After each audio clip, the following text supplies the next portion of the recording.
Hey everybody, it's Gabrielle Harden, and this is my Synthesized Finding Report video.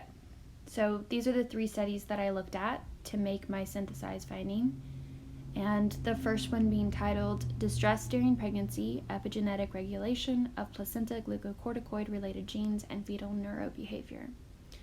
This study took 61 pregnant women, and they did mood questionnaires with daily salivary cortisol collections, and then they also tested the placenta after the birth and after the birth of the placenta. The summary finding is that this was the first study to link the effects of pregnant women's distress on the fetus and also epigenetic changes in placental genes. So the second study that I looked at is titled The Timing of Prenatal Exposure to Maternal Cortisol and Psychosocial Stress is Associated with Human-Infant Cognitive Development.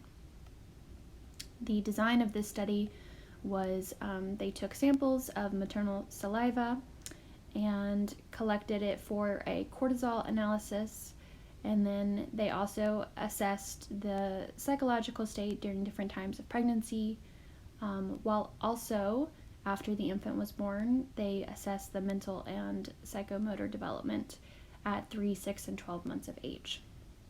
So the summary and findings of this study was that this data suggests that maternal cortisol and pregnancy-specific anxiety do, in fact, have programming influences on the developing fetus. And it goes on to explain that the timing of the cortisol does play a significant role in that as well. The third study that I looked at is called Intimate Partner Violence During Pregnancy and Adverse Birth Outcomes, a Case Control Study. And so for this study, the design, it was a case control study which was conducted in 4 zonal hospitals in a particular region.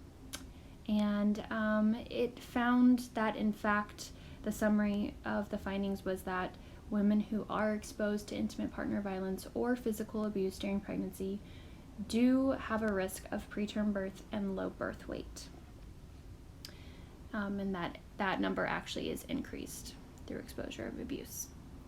So my synthesized findings from these 3 studies would be that an increase in maternal cortisol throughout pregnancy, either through violence or abuse, does in fact have negative effects on the fetus and could possibly be linked to epigenetic changes in the placental genes.